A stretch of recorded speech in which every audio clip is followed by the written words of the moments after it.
Doctor Rahul, मैं आपसे ही शुरू करूंगी। एबीसी, प्लीज़ माइक लीजिएगा। एबीसी हमें समझना है इस डी का, डायबिटीज़ का। क्या कोई बीमारी है ये? मतलब क्यों परेशान हुए हम इसके लिए? थोड़ा सा ही तो चेंज करना है। अच्छा, घर के बड़ों को आप कहेंगे कि टेस्ट करा लीजिए तो उनको लगता है नहीं नहीं सब कॉमन है, होता रहता है, ये सब तो होता है। तो ये जो हम बहुत लाइटली लेते हैं, मेरा ये सवाल थोड़ा सा ऐसे ही। First of all, I want to say thank you to Mr. Tariq, CEO sir, for and all of you for inviting me here. And I want to congratulate G Media because अभी आपने एक point बोला था कि awareness के लिए, तो आपको ये जान के शायद ताज्जुब होगा कि अभी हम जो बात कर रहे थे डेटा की अराउंड 500 मिलियंस हमारे पास डायबिटिक पेशेंट है। 50% से ज़्यादा लोगों को पता ही नहीं है कि वो डायबिटिक है। ये सबसे बड़ा, ये IDF का जो इंटरनेशनल डायबिटीज़ फेडरेशन है, तो ये जो आपने जो मुहिम चालू की है अवेयरनेस के ऊपर, बहुत ही अच्छी मुहिम, और करंट सिनेरियो में लोगों को अवेयर करने के लिए इससे अच्छा ऑप्शन नहीं हो सकता। क्योंकि जैसे पहले भी हमारे सीनियर पैनलिस्ट बोल के गए कि हम सिर्फ यहाँ पे बैठ के सिर्फ आप लोगों को नहीं, हम एक पूरे यहाँ पे कंट्री को बता रहे हैं, एक नेशनल लेवल पे हम जो कर रहे हैं। फिर कमिंग टू योर क्वेश्चन, जो आपने बोला कि एक बीमारी, तो जैसा भी सन ने पहले भी बोला था कि डायबिटीज़ एक क्रॉनिक मेटाबॉलिक डिसऑर्डर है। तो ये जो हमारा मेटाबॉलिज्म है उससे रिलेटेड है, और ये बेसिकली मैं कहूँगा कि लाइफस्टाइल की प्रॉब्लम है। बिल्कुल डायबिटीज़ एक बीमारी, लेकिन डायबिटीज़ में डर क्या है? डायबिटीज़ में सबसे ज़्यादा डर है डायबिटीज़ के कॉम्प्लिकेशन से। डायबिटीज़ की वजह से जो हार्ट प्रॉब्लम्स, आँखों की दिक्कत, या जो हमारे किडनी की प्रॉब्लम्स होती है, नर्व्स में प्रॉब्लम्स होती है, वो प्रॉब्लम्स हैं जो आगे चल के हमें पेशेंट को परेशान करती हैं। तो डर डायबिटीज़ में डायबिटीज़ के कॉम्प्लिकेशन से है। और जैसा आपने बोला कि एक छोटा सा ही चेंज करना है, बिल्कुल। अगर हम डायबिटीज़ की बात कर रहे हैं, तो अगर ऐसा नहीं है कि सीधा डायबिटीज़ में भी एक प्री डायबिटीज़ होती है, और उससे पहले बहुत से लोगों में इंसुलिन रेजिस्टेंस करके एक जो होती है, जिसमें हमारा बॉडी की जो इंसुलिन है प्रॉपर काम नहीं कर पा रहा है, वो हमारी कंडीशंस होती हैं। तो हम छोटा सा चेंज जो आपने बोला, जैसे डाइट एंड लाइफस्टाइल में चेंज करके हम अगर प्री डायबिटीज़ को रोकते हैं, तो प्री डायबिटीज़ के डायबिटीज़ में कन्वर्ट होने के चांसेस बहुत कम हो जाते हैं। और क्योंकि एक बार डायबिटीज़ होने के बाद आपको थोड़ा सा ज़्यादा एफर्ट देना पड़ेगा एज़ कम्पेयरली। तो हम जैसे कहते हैं कि prevention is always better than cure. तो जब हमारी जो करंट लाइफस्टाइल है, अगर हम इसमें ही थोड़ा सा चेंज कर लें, आप डायबिटिक हैं या नहीं है ये सेपरेट है, आप अगर करंट लाइफस्टाइल में ही चेंज करते हैं, तो उससे ही हमारे डायबिटीज़ होने का रिस्क बहुत कम हो जाता है। तो और फिर मैं अब उससे पहले मैं डायबिटीज़ की जो हम बात कर रहे थे, मैं ये भी बताना चाहता हूँ कि डायबिटीज़ क्यों होती क्यों है, क्योंकि हमने अभी बहुत सारी बात की डायबिटीज़ क्या है, क्या रिस्क फैक्टर्स हैं। डायबिटीज़ के बहुत सारे टाइप्स होते हैं। जैसे कि हमारी बॉडी में एक हार्मोन होता है इंसुलिन, जो जब हम कुछ भी खाते हैं वो हमारी बॉडी में जाके ग्लूकोज में कन्वर्ट होता है, और उस ग्लूकोज को हम एनर्जी के लिए यूज़ करते हैं। अगर हम इसको सिंपली समझें तो उस ग्लूकोज को एनर्जी के लिए कन्वर्ट होने के लिए जो एक मीडिएटर होता है वो इंसुलिन होता है, जो उसको एक सेल में भेजता है और उसका फिर जाके उससे एनर्जी बनती है। तो टाइप 1 डायबिटीज़ जो हम क्या बात करते हैं, उसमें क्या होता है कि इंसुलिन होता ही नहीं है या बहुत कम हो जाता है। टाइप 2 डायबिटीज़ में क्या होता है कि जो मोस्ट कॉमन टाइप 2 डायबिटीज़ होती है, उसमें क्या होता है कि जो इंसुलिन बन रहा है वो प्रॉपरली काम नहीं कर पा रहा है, जिसको हम इंसुलिन रेजिस्टेंस कहते हैं, और साथ में ही उसमें इंसुलिन बनने में भी डिफेक्ट हो जाता है। फिर एक गेस्टेशनल डायबिटीज़ होती है, जिस पे अभी मैम ने इतना हमें इनलाइट किया, और कुछ अलग टाइप्स की भी रेयर टाइप्स ऑफ डायबिटीज़ होती हैं, हम उनकी बात नहीं करेंगे अभी यहाँ पे। तो ये डिफरेंट टाइप्स ऑफ डायबिटीज़ होते हैं, और जो हमारा आज मेजर फोकस है वो टाइप 2 डायबिटीज़ पे है, क्योंकि ये बहुत बड़ा वर्डन है। हाँ, टाइप 2 के बारे में मैं ज़रूर मेंशन करूंगी कि सबसे ज़्यादा लोग इसी से प्रभावित हैं। और हम डरा नहीं रहे हैं, हम आपको बता रहे हैं कि सीक्रेट आपके पास या आप ही के पास इलाज भी है, बस थोड़ा सा अवेयर होना है। तो टाइप 2 के बारे में थोड़ा सा जल्दी से। हाँ, टाइप 2 डायबिटीज़, जैसे कि मैंने भी बोला ना कि इंसुलिन या तो कम जो बन रहा है वो काम नहीं कर पा रहा है, साथ में कम बन रहा है, और एक बिल्कुल ही लाइफस्टाइल प्रॉब्लम है। तो हमें चेंज भी डाइट और लाइफस्टाइल में, जो हम आगे बात करेंगे इसके बारे में। तो आज के टाइम पे जो 90% पेशेंट्स हैं वो टाइप 2 डायबिटीज़ से ही हैं। और क्यों होती है, इसके रिस्क फैक्टर क्या है? तो डायबिटीज़ होने का सबसे बड़ा रिस्क फैक्टर है मोटापा।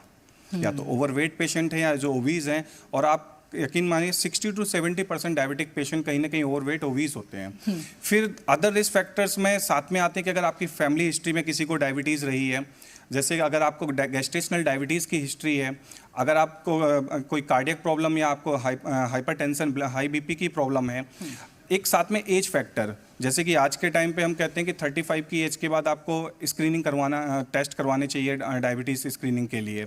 साथ में कुछ अदर बीमारियां जैसे कि HIV हुआ, ये सारे भी रिस्क फैक्टर्स हैं टाइप 2 डायबिटीज़ होने के लिए। ठीक है डॉक्टर शर्वरी, एक अभी मैं जैसे चर्चा कर रही थी अपने एक मित्र से, तो उन्होंने कहा कि देखिए डायबिटीज़ को लेके बहुत ज़्यादा घबराने की ज़रूरत नहीं होती, लेकिन हाँ आपको अपनी पेनक्रियाज के बारे में भी थोड़ी सी जानकारी होनी चाहिए। अगर वो ठीक से काम नहीं कर रही, मतलब ये अभी मेडिकल टर्म्स है तो आप अच्छे से एक्सप्लेन करेंगे इसे, तो फिर प्रॉब्लम हो सकती है। फिर आप कितना भी आपका वर्कआउट बहुत अच्छा हो, आपकी डाइट बहुत अच्छी हो, आप कैलोरीज बहुत ध्यान से ले रहे हो अपनी हेल्थ के हिसाब से, प्रॉपर मॉनिटर कर रहे हो, लेकिन फिर भी थोड़ी सी गड़बड़ हो सकती है। तो मैं चाहूँगी कि क्या ये मिथ है या कोई रियलिटी है, इसे प्लीज़ क्लियर करें। Okay, thank you very much once again Zee media and everyone who is arranged this platform today. Diabetes के बारे में, डायबिटीज़ एक ऐसी बीमारी हो चुकी है आज की डेट में जिसके बारे में इन्फॉर्मेशन और मिस इन्फॉर्मेशन सबसे ज़्यादा पा सकते हैं आप, thanks to the internet, thanks to the social media. और इसके बारे में जितनी एक्चुअल इन्फॉर्मेशन लोगों तक या मरीज़ों तक पहुँचनी चाहिए वो कहीं ना कहीं मिस आउट हो जाती है, क्योंकि इतनी इन्फॉर्मेशन से किसी को भी ये गैदर करना मुश्किल हो जाता है कि वो ऑथेंटिक इन्फॉर्मेशन कहाँ से आ रही है। Is it from an expert, is it from a health care professional, या फिर ये किसी इन्फ्लुएंसर का एक वो है, स्ट्रैटेजी है, we never know. So thanks a lot कि आपने as a media person you have chosen this day to celebrate and also to spread awareness about diabetes. Like my colleagues. All credit goes to Tariq ji, एक बार तालियां हो जाएं, क्योंकि जब idea जो ओरिजिन होता है तो उसका हक बनता है, तो ये उसका हक बनता है कि उन्हें ये ख्याल आया, तो इसके लिए तो हम दिल से शुक्रिया करते हैं। When I came in today, I told him that you really take the credit for this because ये सबसे important चीज़ है जिसके बारे में हमें बात करनी चाहिए, लेकिन कोई भी ये इनिशिएटिव नहीं ले पाता है या फिर इस प्लेटफॉर्म तक नहीं पहुंच पाता है जहां पे हम इतने सारे लोगों को एक साथ अलग अलग स्पेशलिटीज़ में एड्रेस करें और डायबिटीज़ से रिलेटेड अलग अलग कॉम्प्लिकेशंस पे डिस्कस करें। So again coming to the main question, and I think the way you started the session कि क्या डायबिटीज़ सच में एक ऐसी बीमारी है जिससे हम सबको डरना चाहिए। सो टॉकिंग अबाउट दैट, मुझे लगता है कि डायबिटीज़ अगर सही टाइम पे हम इसको कैच कर ले या इसको डायग्नोस कर ले तो ये एक बहुत ही सरल बीमारी है जिसको हम बहुत अच्छे से कंट्रोल और मैनेज कर सकते हैं। ना केवल दवाई बट इवन लाइफस्टाइल चेंजेस से ही हम इसे सालों तक मैनेज कर सकते हैं। बट इट इज़ ओनली कि डायबिटीज़ जब डिटेक्ट होता है वो किस स्टेज पे या किस सिवियरिटी पे डिटेक्ट होता है is very important, is very crucial for the management. And hence coming to your question again कि पैनक्रियाज का रोल इसमें इसलिए है बिकॉज वो एक मेजर ऑर्गन है जहाँ से इंसुलिन, जो हार्मोन के बारे में सर ने अभी बात की, वो सिक्रीट होता है। So when the diabetes is detected for the first time, पहली बार अगर किसी को पता लगता है कि वो डायबिटिक रेंज में उनके ब्लड शुगर लेवल्स अब आ रहे हैं, बाय द टाइम जो इंसुलिन बनाने की क्षमता होती है पैनक्रियाज की वो ऑलरेडी लगभग 50% घट चुकी होती है। So to your surprise you will not know कि हमें नहीं पता होता कि कितने साल से चेंजेस हमारे बॉडी में कुछ इस तरह से चल रहे हैं दैट हमारी बॉडी उस शुगर इनटेक को अच्छे से अब रिएक्ट नहीं कर पा रही है, एंड दैट इज़ वाई हमारे ब्लड शुगर लेवल्स जो है वो परसिस्टेंटली बढ़ रहे हैं। So by the time we diagnose it the first time, 50% of the reserve जिससे इंसुलिन काम कर पाए अपने आप और इंसुलिन अपने आप सिक्रीट होकर बॉडी में शुगर को कंट्रोल कर पाए, ये लगभग ख़त्म हो चुकी होती है। नाउ एज एंड व्हेन जब डायग्नोसिस के बाद आगे के साल और ये डायबिटीज़ एडवांस होती है वो क्षमता धीरे धीरे कम होती जाती है। सो विद लाइफस्टाइल चेंजेस जिसमें हम डाइट और एक्सरसाइज के रोल के बारे में बात करते हैं या फिर मेडिसिन्स के बारे में बात करते हैं, ये मेडिसिन्स कहीं ना कहीं उस इंसुलिन के फर्दर डिग्रेडेशन को रोकने में या उसको और सेंसिटाइज करने में एक तरह से हेल्प करते हैं। And that is Y at that correct moment जब आपको डायग्नोज हो जाती है डायबिटीज़, वो एक एक्सपर्ट का ओपिनियन होना चाहिए कि क्या आप इसको केवल लाइफस्टाइल चेंजेस से मैनेज कर सकते हैं लाइक डाइट एंड एक्सरसाइज, और you need an additional help from the medications to make sure कि इसका मैनेजमेंट जो है वो सीधी तरह से मतलब वेल कंट्रोल्ड चलता रहे और आगे चल के इसकी रिलेटेड कोई बीमारियां ना हो। सो कमिंग टू दैट कि ये मिथ है या सही है, in fact a lot of people do not know about this and thank you कि आपने ये पुट फॉरवर्ड किया। So no myth, yes pancreas have a very big role to play because like we said that insulin resistance जो है वो कहीं ना कहीं हमें रोकना होता है, और अगर हम उसको रोक पाते हैं तो हम डायबिटीज़ से रिलेटेड जो भी खतरे हैं या कॉम्प्लिकेशंस हैं उनको बहुत अच्छी तरह से मैनेज कर पाएंगे इन फ्यूचर। बहुत बहुत अच्छा जवाब। डॉक्टर दीपक, आपसे मेरा सवाल ये है कि ये कहा जाता है कि अगर किसी को डायबिटीज़ है और कोशिश में है और एक सफ़र कर रहे हैं, स्ट्रगल कर रहे हैं, सबसे पहले आँखों पर असर पड़ता है, और बहुत सारे ऐसे केस स्टडीज़ हैं कि रोशनी जो है वो प्रभावित हो जाती है, फिर बाद में हार्ट अटैक्स और बाकी प्रॉब्लम्स का, गुर्दे फेल हो जाना, इस तरह की भी कुछ स्टडीज़ हैं। इसे आप प्लीज़ एक्सप्लेन कीजिएगा, आँखों से किस तरह का रिश्ता है? Thank you. I congratulate Z Media and Tariq ji for taking up this initiative. No doubt ये बहुत ही important ये जो टॉपिक है, और अवेयरनेस की नेसेसिटी बहुत ज़रूरी है। रही बात आइज़ पे असर होने की, it's a site threatening complication, आदमी ब्लाइंड हो सकता है। इससे बड़ी बात क्या होगी? अवेयरनेस की तो ज़रूरत है ही इसमें, और इतने बड़े प्लेटफॉर्म पे एक इस टॉपिक को लेना एक बहुत बड़ी बात है। Really I appreciate it. अब रही बात, जैसे वी अंडरस्टैंड कि डायबिटीज़ जो है वो हर एक ऑर्गन पे असर करती है, चाहे वो हार्ट है, किडनी है, नर्व्स है। इन द सेम सेंस ये आइज़ पे भी इन्वॉल्वमेंट होती है इसकी। समझते हैं इसकी पैथोलॉजी क्यों होती है। आँखों में जो है आई एक कैमरा की तरह काम करता है। इसके जो पीछे का पार्ट होता है, आँख का पर्दा होता है कैमरा रोल की तरह, इस पर्दे को हम रेटिना बोलते हैं। इसी पर्दे पे जो ब्लड वेसल्स सप्लाई करते हैं, इन ब्लड वेसल्स में डैमेज हो जाता है बिकॉज ऑफ हाई शुगर, और that causes what we call diabetic retinopathy, जो रेटिना पे असर करता है। सबसे इम्पोर्टेंट रेटिना पे ही असर करता है डायबिटीज़ में।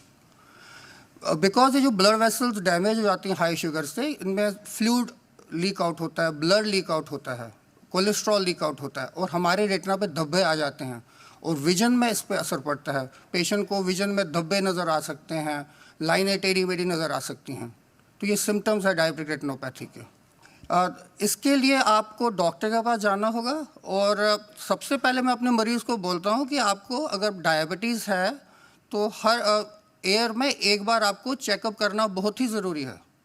अगर हम डायबिटिक रेटिनोपैथी पहले ही डायग्नोज कर लेते हैं डॉक्टर्स, तो इसका हम इलाज कर पाएंगे। लेट स्टेज में इसका इलाज डिफ़िकल्ट होता है, और एक्सट्रीमली लेट स्टेज में इसका इलाज ही नहीं हो पाएगा।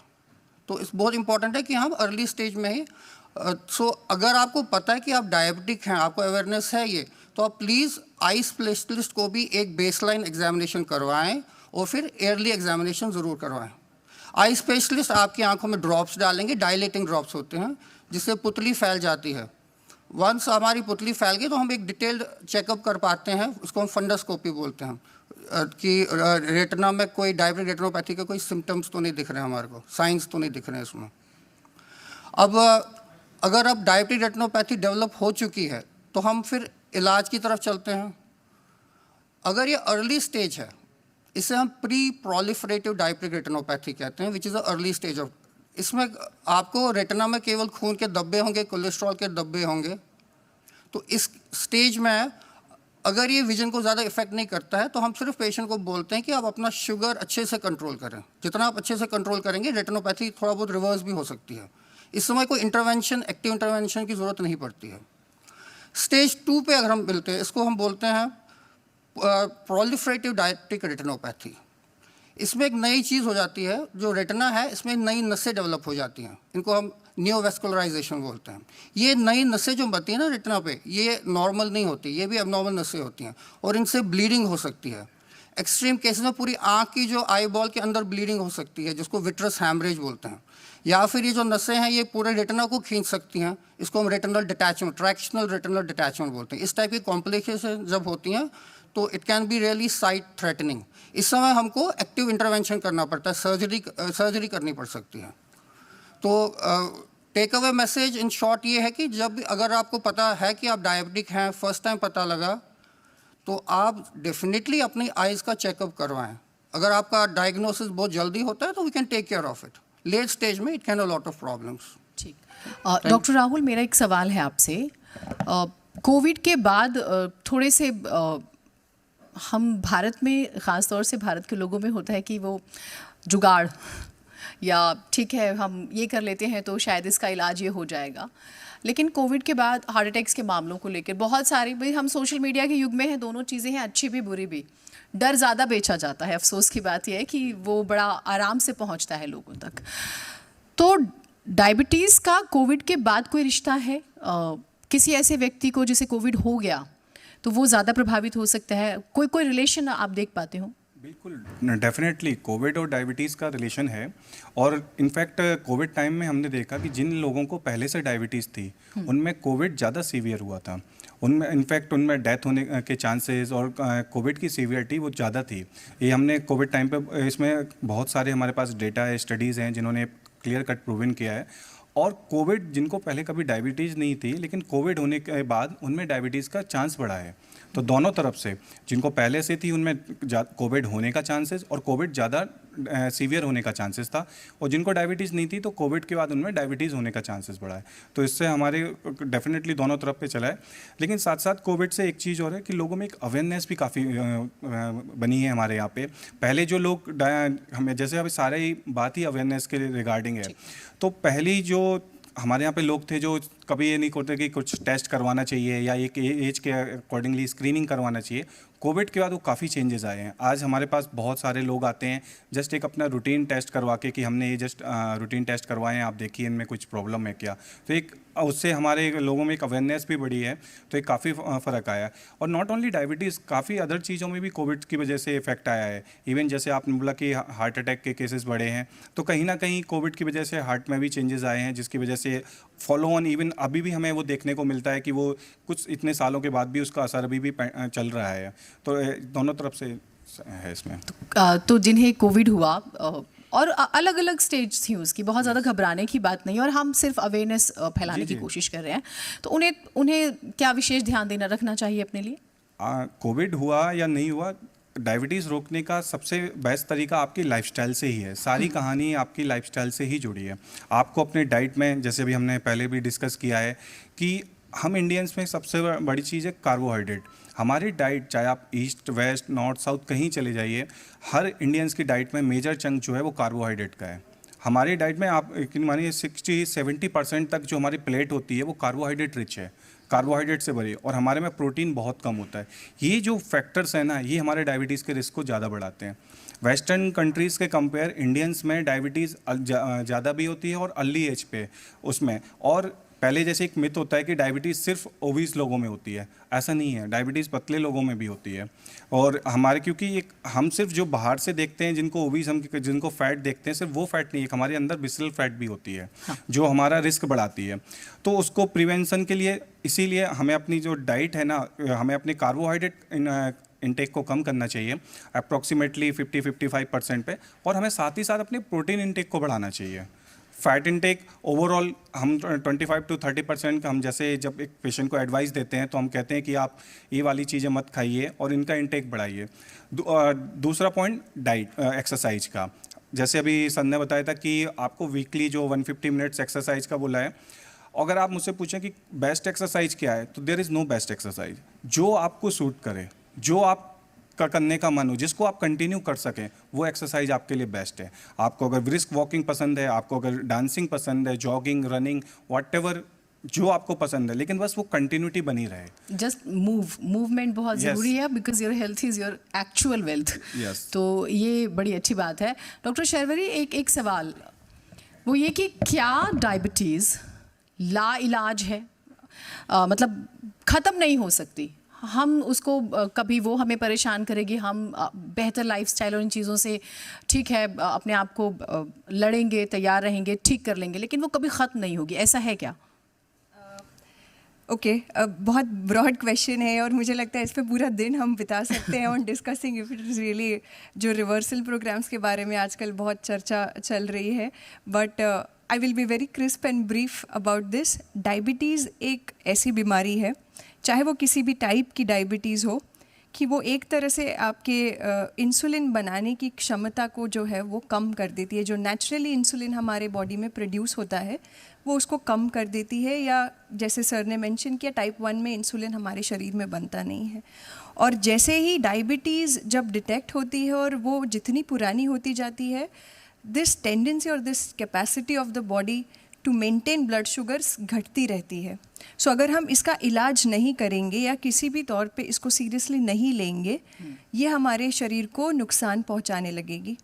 एंड दैट इज़ वाई जैसे बहुत सारे लोगों के दिल में ये होता है और बहुत सारे मरीज़ भी ये करते हैं कि एक बार उन्होंने दवाई लेना शुरू कर दिया तो वो सालों तक अपने आप दवाई खाते रहते हैं बिना किसी डॉक्टर को फिर से दिखाए या उसका टेस्ट करे या देखे कि ये दवाई सच में उनके लिए सूटेबल है, काम कर रही है, क्या उनकी शुगर सच में कंट्रोल में है, डायबिटीज़ कंट्रोल में है या नहीं।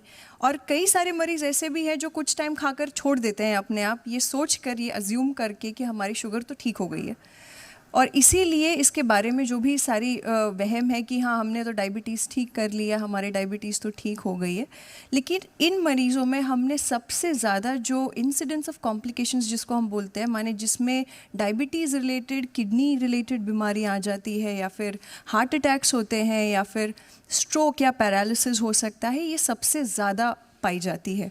और जो पेशेंट्स जो रेगुलर ट्रीटमेंट इस पे रहते हैं, चाहे वो सिर्फ डाइट या एक्सरसाइज हो या मेडिसिन हो या इंसुलिन ट्रीटमेंट हो, जो पेशेंट्स इसकी रेगुलर ट्रीटमेंट करते हैं, रेगुलर इसका चेकअप रखते हैं, उनमें ये सारी बीमारियों से हम बच सकते हैं।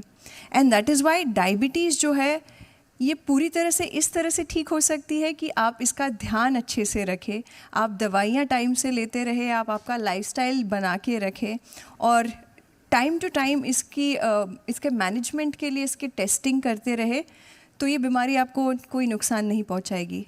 लेकिन अगर आप अपने आप से इस बीमारी को ये सोचने लगेंगे दैट इट इज़ ये ठीक हो जाएगी या मैं इसको ठीक कर लूँगा और मुझे कभी दवाइयों की ज़रूरत नहीं पड़ेगी या मुझे कभी इसको टेस्ट करने की ज़रूरत नहीं पड़ेगी, तो आप, मैं कहूँगी कि बहुत बड़ी गलतफहमी में है और इसकी वजह से आप जानलेवा और बीमारियों का शिकार बन जाते हैं, जिसमें ज़्यादातर हार्ट रिलेटेड प्रॉब्लम्स सबसे ज़्यादा होती है, जैसे हार्ट अटैक्स। और डायबिटिक्स में सरप्राइजिंगली आप मानेंगे नहीं, जिसकी शुगर ज़्यादा होती है उनमें हार्ट अटैक पेन भी नहीं उतना से वो अप्रिशिएट कर पाते। So there are silent attacks, मतलब पेशेंट को नींद में हार्ट अटैक आ जाता है and they lose life and we can not do, और उनको बाद में पता चलता है वो their sugar was the actual reason कि वो डायबिटीज़ ही उनका बिल्कुल कंट्रोल में नहीं था। सो इस तरह से हम इसको बिल्कुल भी लाइटली नहीं ले सकते ये सोच के कि हम इसको ठीक कर लेंगे या ये अपने आप ठीक हो जाएगी। नो, डायबिटीज़ इनफैक्ट एक ऐसी बीमारी है जो आई थिंक हर एक मरीज़ को समझना होगा कि it is going to stay with them for their life. वो उनके साथ उसको जितने जल्दी जीना सीखेंगे उतना जल्दी उस बीमारी को समझ पाएंगे और टैकल कर पाएंगे। That's why to live with diabetes and to understand how to live with diabetes is more important than thinking कि मैं नहीं इसको मैं ठीक कर दूंगा, ये ठीक हो जाएगी, मैं दवाई नहीं लूँगा। I think that is what is very important. फिर तो हम वहीं पर आ गए जहाँ से शुरू किया था दीपक जी। मैं या कोई और क्यों माने कि मुझे डायबिटीज़ है ना, एक हम यूँ भी थकते हैं, यूँ भी स्ट्रेस लेते हैं, हमारी लाइफस्टाइल ऐसी है, तो वो क्या सिम्टम्स होंगे, मैं चाहूँगी एक बार हम क्विकली उस पर बात कर लें शॉर्ट में। और इसका एज ग्रुप से रिलेशन नहीं है, जो मिथ होता है लोगों में कि नहीं अभी 40-50 नहीं हुए हैं तो अभी तो नहीं ही होगा, तो उसको लेकर एक बार की अवेयर हमें करना है अपने लोगों को। आई थिंक ये क्वेश्चन इनसे ज़्यादा रिलेवेंट है। Like to speak on eye related. Please. हाँ Rahul ji. Diabetes most of the time कोई सिम्टम्स नहीं करती है। जैसे अभी मैंने बोला ना कि 50% से ज़्यादा लोग अनअवेयर हैं कि उनको डायबिटीज़ है। वो इसीलिए है क्योंकि वो कोई प्रॉब्लम ही नहीं कर रही है, तो उनको कभी पता ही नहीं चलता कि इनको डायबिटीज़ है। जब जो कॉम्प्लिकेशंस आते हैं तब उन्हें पता चलता है कि अच्छा डायबिटीज़ है, या वो रूटीन स्क्रीनिंग। लेकिन कुछ लोगों में सिम्टम्स होते हैं कि जैसे एक्सेसिवली थकान, आपने बोला बार बार यूरिन जाना, ज़्यादा यूरिन का आना, ज़्यादा भूख लगना, प्यास लगना, चिड़चिड़ापन रहना, या बॉडी में जैसे फंगल इन्फेक्शन टाइप से ऐसे होना। तो ये सारे कुछ सिम्टम्स होते हैं जो हमें पता चलता है। और बहुत बार क्या होता है कि पेशेंट सीधा कॉम्प्लिकेशन, जैसे कि हार्ट अटैक के साथ पेशेंट आया, या जैसे अभी आपने बोला था किडनी फेलियर के साथ पेशेंट आया, और फिर पता चलता है कि अच्छा इसको डायबिटीज़ भी है साथ में, वो फर्स्ट टाइम तब पता चलता है। या पेशेंट ब्लाइंडनेस के साथ जैसे आया और हमने उस पर टेस्टिंग कराई, उसमें दौरान पता चला कि पेशेंट डायबिटिक है। तो बहुत बार ऐसा भी होता है कि पेशेंट सिर्फ कॉम्प्लिकेशन के साथ प्रेजेंट करता है। इसीलिए अगेन फिर हम वहीं आ गए कि डायबिटीज़ की अवेयरनेस बहुत ज़रूरी है कि पेशेंट, ये लोगों को ये समझना कि डायबिटीज़, इसीलिए इस बार की जो थीम है IDF की 2023 की जो थीम है, know your risk and know your response, मतलब आप अपने डायबिटीज़ के रिस्क को जानें कि आपको डायबिटीज़ का कितना रिस्क है, और साथ में फिर उस रिस्क अगर है तो उसके साथ आपको क्या करना है, क्या आपका रेस्पॉन्स है वो। तो इसीलिए थीम अभी जो पिछले 2-3 सालों से IDF की थीम चल रही है, जस्ट डायबिटीज़ अवेयरनेस पे ही वो ज़्यादा फोकस है, इसीलिए क्योंकि लोग अवेयर ही नहीं है इस चीज़ को लेके। ठीक, तो हमने जिम्मा संभाला है, हम सब ने मिलकर, और एक दूसरे का साथ रहेगा तो हम आगे ज़रूर बढ़ेंगे। और डॉक्टर दीपक, मैं चाहूँगी कि शॉर्ट में अगर आप कोई सजेशन देना चाहें तो वो क्या रहेगा, मतलब हम सबको कोई सीक्रेट जो शेयर करना चाहें। See I am more talking of the eye related problems. पहले भी मैंने डिस्कस किया कि जब भी मरीज़ मेरे पास आता है, डायबिटिक मरीज़ है, मैं फिर से वही चीज़ रिपीट कर रहा हूँ कि बहुत बहुत इंपॉर्टेंट चीज़ है समझना कि जब भी कोई डायग्नोसिस हो जाता है किसी का कि ये जी डायबिटिक है, नाउ इज लेबल डायबिटिक, एक बेसलाइन चेकअप आई का करना बहुत ज़रूरी है। उसके बाद हम फ्रीक्वेंट इंटरवल्स, जनरली अगर डायबिटिक रेटिनोपैथी नहीं आई है तो हम बोलते हैं साल में भी एक बार आप डॉक्टर के पास दिखा दीजिए। क्योंकि पेशेंट जैसे मेरे पास आता है, डायबिटिक पेशेंट, मैं उसको बोलता हूँ मैं आपका ना डायबिटिक रेटिनोपैथी चेक करना चाहूँगा। वो कहते हैं हम तो बस अपना आई चेकअप करने के लिए आए हैं, चश्मा बनवाने के लिए, आप कहाँ पे हमें फंसा रहे हैं, आप ड्रॉप्स डाल रहे हैं। नहीं, प्लीज़ आप थोड़ा सा मेरी बात सुनिए आराम से। फिर मैं पेशेंट को समझाता हूँ, काउंसलिंग करता हूँ, क्योंकि 90% 80% लोगों को नहीं समझ आता कि there is a complexity called diabetic retinopathy, कि रेटिना पे असर पड़ता है, आंखों पे असर पड़ता है। बट पेशेंट को अच्छे से आप काउंसलिंग करेंगे तो वो समझ जाएंगे। So what I tell them is कि ये जो डायबिटीज़ का असर आपकी आंखों में आ सकता है, अभी नहीं है, फ्यूचर में आ सकता है। तो इसको प्रिवेंट करने के लिए आप प्लीज़ डॉक्टर के पास रेगुलर फॉलोअप करें। अगर डायबिटिक रेटिनोपैथी नहीं आई है या हल्की फुल्की आई है, जैसे मैंने कहा था ग्रेड अर्ली स्टेज की है, तो मोस्ट इंपॉर्टेंट इज़ जो हमारे डॉक्टर पैनल ने बताया कैसे कंट्रोल करना, अपना शुगर कंट्रोल करें, आपकी रेटिनोपैथी भी कंट्रोल रहेगी। लाइफस्टाइल मॉडिफिकेशन वगैरह जैसे हमारे पैनलिस्ट ने बताया। बाद में अगर इसी पेशेंट में रेटिनोपैथी ऑलरेडी डेवलप हो चुकी है तो हम मेडिकली हम इसको ग्रेड करेंगे कौन सी ग्रेड ऑफ रेटिनोपैथी है और उसकी ट्रीटमेंट करेंगे। अगर अर्ली स्टेज है, कभी कभी हमें इसमें इंजेक्शंस लगाने पड़ते हैं, इनको VEGF एंटी VEGF इंजेक्शंस बोलते हैं, हमें इंजेक्शन लगाने पड़ते हैं, मल्टीपल इंजेक्शन लगाने पड़ते हैं। लेज़र्स थेरेपी होती है, लेज़र्स करना पड़ता है आँखों में ताकि हम लोग इस रेटिनोपैथी को थोड़ा सा रोक पाएँ।